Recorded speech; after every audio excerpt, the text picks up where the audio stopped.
look muscular and pinkish. The uvula should be pink, midline, and free of lesions. Next, inspect the tongue. The dorsal surface should be symmetrical and slightly rough, with a midline groove and small fissures. The ventral surface should be smooth and pink, with visible veins. Using a gauze pad, hold the patient's tongue to one side and palpate the floor of the mouth. You should feel no lumps or indurations. Next, ask the patient to stick out his tongue. It should be midline and free of tremors. Place the tongue blade at the side of the tongue and ask him to push it away. Tongue pressure should be equal on both sides. These actions test the hypoglossal nerve.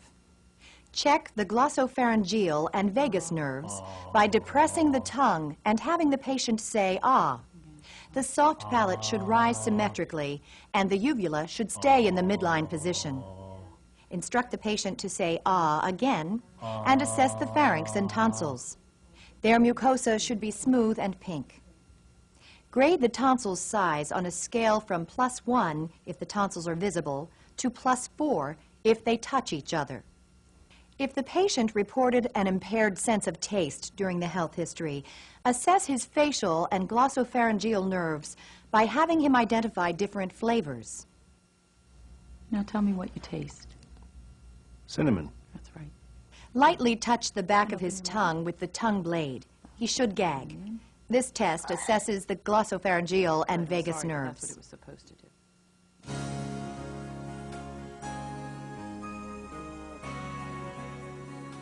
Now you'll assess the neck, beginning with inspection. I'd like you to lower your gown. I'd like to look at your neck. Okay. The patient's neck should hold his head erect and midline.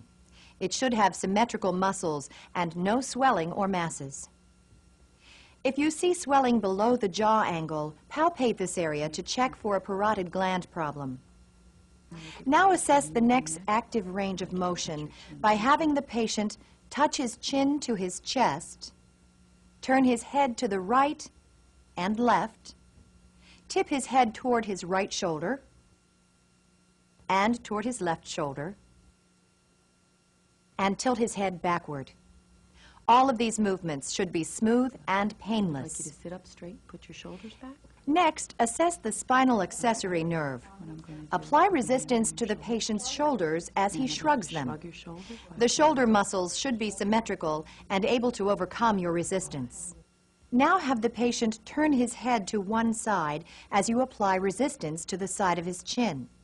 Then have him turn his head to the other side as you apply resistance to the opposite side of the chin. Note the contraction of the opposite sternomastoid muscle and the force of the movement against your hand. Movements should be equally strong. Next, move on to the lymph nodes in the neck. With the finger pads of both hands, bilaterally palpate the nodes using a circular motion. Palpate the lymph nodes in this sequence: preauricular, posterior auricular, occipital, submental, submandibular, tonsillar, superficial cervical, deep cervical chain, posterior cervical, and supraclavicular. Note the size, shape, consistency, mobility, and tenderness of the nodes. Be sure to compare one side to the other. Normally, the lymph nodes are small, soft, non-tender, and movable. If you detect swelling or tenderness, search for a possible cause. Now inspect the jugular veins using tangential lighting. With the patient supine and his head elevated 30 degrees and turned away from you, internal jugular vein distension may be visible. Observe the jugular vein pulsations. They should undulate softly and may decrease with inspiration. Note unusually prominent pulsations. Now, with the patient sitting up, identify the trachea by locating the sternal notch and sliding your fingers to each side of it. The trachea should be midline and symmetrical. Stand in front of the patient. Use the fingers of your left hand to push the thyroid gland to the right. Curve the fingers of your right hand between the trachea and the sternocleidomastoid muscle.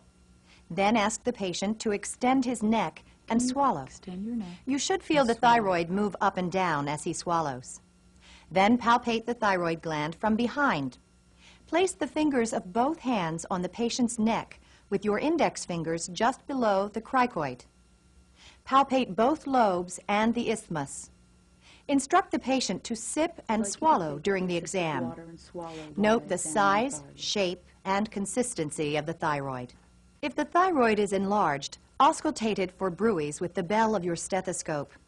A bruit is a blowing sound caused by turbulent blood flow.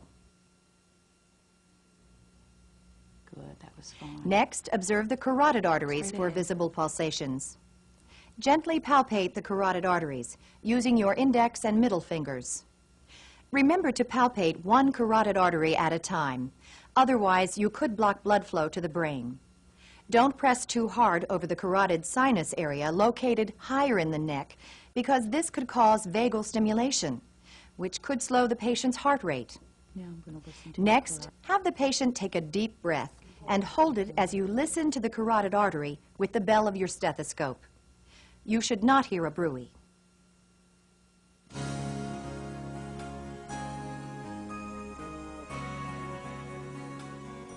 To assess the thorax, ask the patient to breathe normally as you observe his respirations.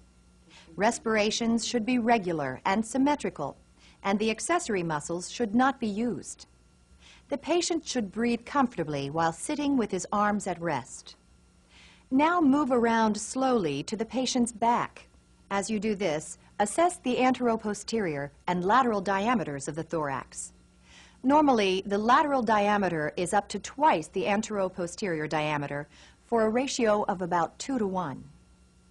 Still standing behind the patient, use your finger pads to palpate the spinous processes. They should be evenly spaced and non-tender. Next, assess respiratory expansion. To do this, place your thumbs at the level of T10, or the 10th thoracic vertebra. Spread your fingers, allowing for small folds of skin between your thumbs. Ask the patient to take deep, slow breaths. As he does, watch your thumbs move with respiration. Their movement should be symmetrical. Next, assess for tactile fremitus, or voice sounds palpated on the chest wall surface. Using the ball of your hand, feel for vibrations as the patient repeats the phrase 99. Move from the apices inside the scapula down to the lower and lateral thorax. In each location, you should feel equal vibrations. 99.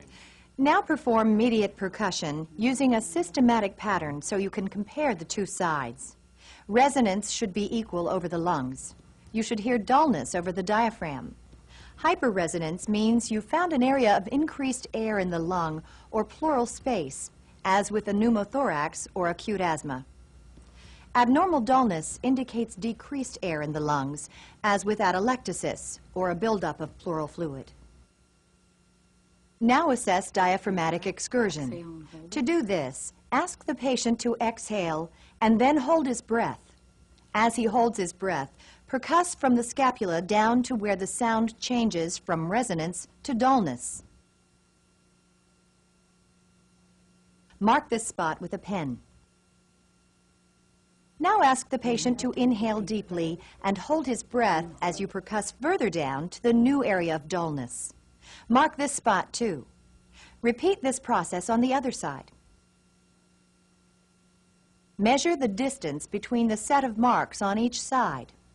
Normally, this distance, which represents diaphragmatic excursion, measures 3 to 5 centimeters and is equal on both sides. Next, assess the kidneys using blunt or fist percussion over the costovertebral angle. Percussion in this area should not cause tenderness. Finally, auscultate breath sounds with the diaphragm of your stethoscope. To do this, instruct the patient to breathe deeply through his mouth. Starting at the lung apices, auscultate the lungs. Move systematically from side to side down the patient's back and laterally toward the axillae. Be sure to listen for at least one complete respiration at each location. Normal